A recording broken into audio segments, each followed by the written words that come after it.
Mesdames et messieurs, bonjour et bienvenue sur votre chaîne d'information en temps réel, l'actualité en Afrique et dans le monde en continu.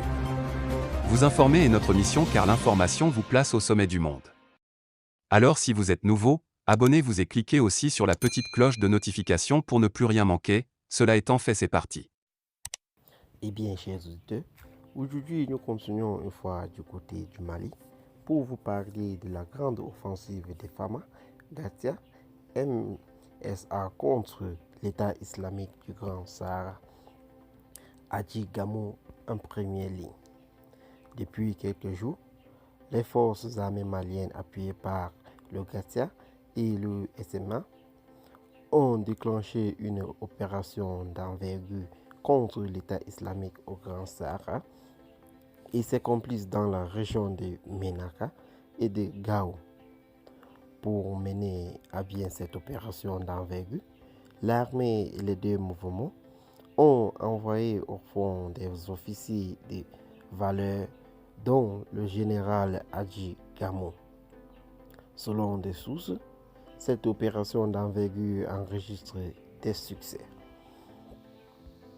En effet, depuis début juin, l'armée et les combattants du Gatia et du MSA ont lancé une opération de grande ampleur dans la zone de Ménéka pour y chasser les terroristes de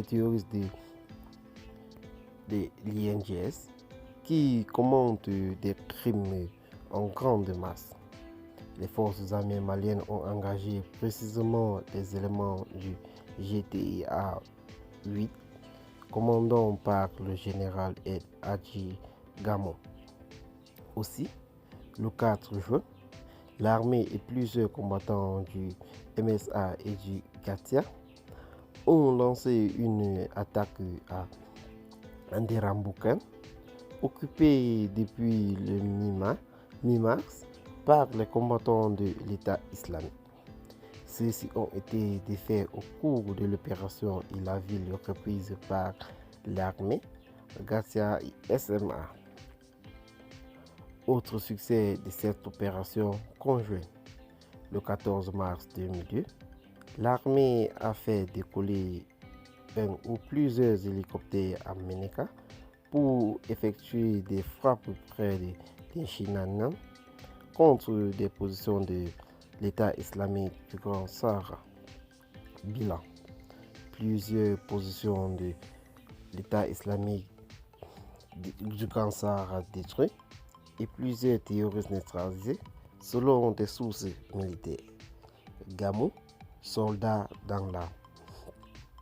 Parmi les hommes qui mènent cette opération se trouve le général Adji Gamou. Ce dernier n'est pas un inconnu.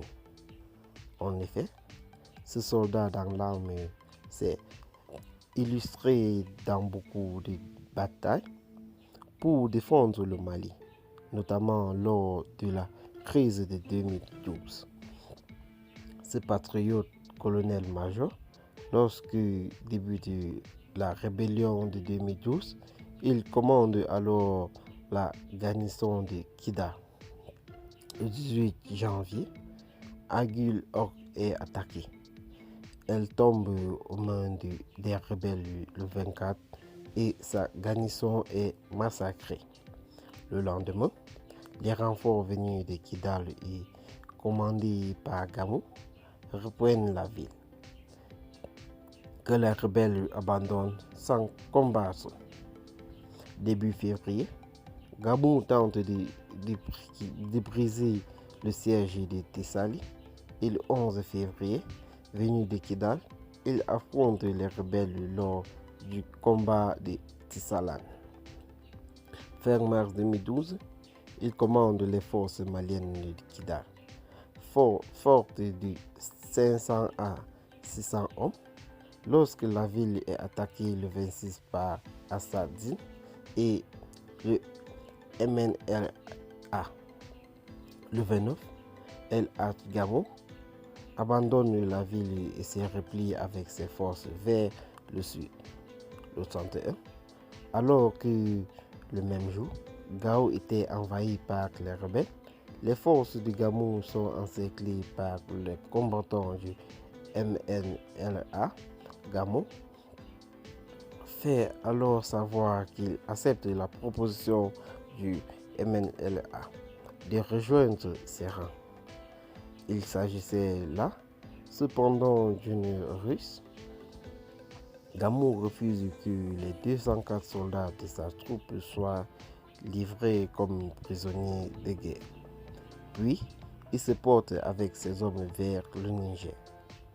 Arrivé à 100 km de la frontière, il appelle le consul du Mali au Niger pour lui demander de préparer l'arrivée de ses hommes afin qu'ils puissent être repatriés vers Bamako via le Burkina Faso.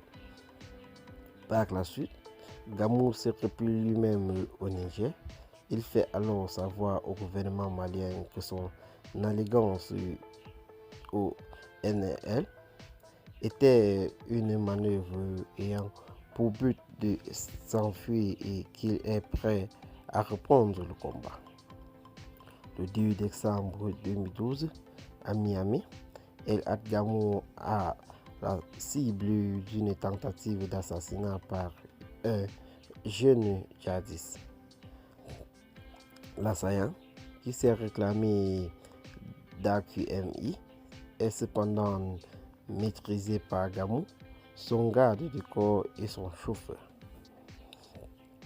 Sous tous les fronts, Gamou reste 10 mois au Niger, mais en janvier 2013, l'armée française lance l'opération Serval au Mali. Il prend alors part à la reconquête du Nord. Le 15 janvier 2013, il prend Ménaka sans combattre avec une colonne de 77 pick-up et 8 blindés BRDM-2. Vers fin janvier ou début février, il arrive à Gao. Prise quelques jours plus tôt par les Français, le 12 février, les forces armées maliennes du colonel Gamou et les troupes françaises reprennent le contrôle de la ville de Ménaka sans livrer de combat avec le MLLA, qui abandonne la ville après y entrer le 5 février. Le 21 février, Gamou est engagé directement avec ses hommes contre les djihadistes du Mukjao lors de la 4e bataille de Gao. Fin février, il détache 19 hommes de son contingent qui servent de guide aux soldats français dans l'Agdar des Infogas lors des batailles de Tigaga. En mars, il est un temps rappelé à Bamako. Le 2 septembre 2013, El Hadj Gamou est enlevé à la dignité officier de l'Ordre national du Mali. Le 18 septembre, il est promu au grade de général de brigade. Le 17 et le 21 mai 2014, il commande les forces armées maliennes femmes lors des la deuxième et troisième bataille de Kida. En août 2014, Gamou fonde une nouvelle milice loyaliste pour s'opposer aux rebelles. Les groupes autodéfense Torun, Ismak et Ali Gatia. Il demeure cependant général des rangs des forces armées maliennes. Le 1er juin 2017, après une attaque contre un poste de militaires à Abala, au Niger, les djihadistes de l'État islamique se replient au Mali. Mais ils sont alors attaqués par l'armée malienne, l'armée française et les combattants turins du Gatia et du MSA. Le 4 septembre 2019, le général de division Gamou est nommé inspecteur général des forces et des services maliens. Il quitte ce poste en décembre 2021. Aussi, ce n'est pas une surprise de le voir aujourd'hui en première ligne pour combattre l'État islamique au Grand Sahara et ses complices. Mini Sanango, nord du Mali, tout sur la conquête de Kidal par Gamou. Le 2 février dernier, une colonne d'environ 50 véhicules fait son entrée dans la ville de Kidal.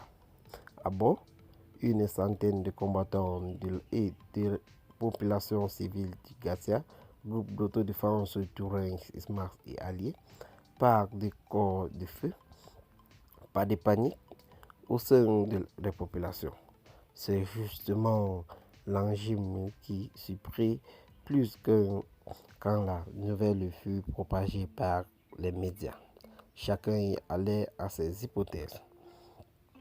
Plus surprenant encore, les deux groupes armés, CMA Gatia, s'asseyent autour d'une table parlement et conviennent d'un accord sur la gestion de la ville de Kida, loin de Bamako, aux grandes dames de l'État, absent et dont le retour à Kidal ne semble pas être pour demain. L'entrée du Gatia à Kidal est-elle improvisée ou forcée? Quelles en ont été les différentes péripéties? Quelles en sont les implications et les conséquences? Tout sur la conquête de Kidal par Gamou, de la guerre d'Anéfi à la journée historique du 2 février 2022. Lorsque, tôt le matin du 2 février 2016, une chaîne de radio étrangère relaye l'information d'une colonne de plus de 50 véhicules avec à bord des centaines de combattants du Gatia est entrée dans la ville de Kida. Cela suscite aussitôt un grand espoir de nationalisme chez bon nombre de Maliens. Pour eux, Kidal revient enfin dans les rayons maliens depuis la malencontreuse visite de l'ancien premier ministre Moussa Mara le 17 mai 2014.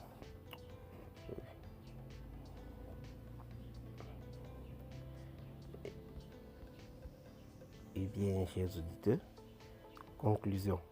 Kidal est déroulant vent généré par les rebelles du CMA et les membres du Gatia, revenus et en réalité chez eux.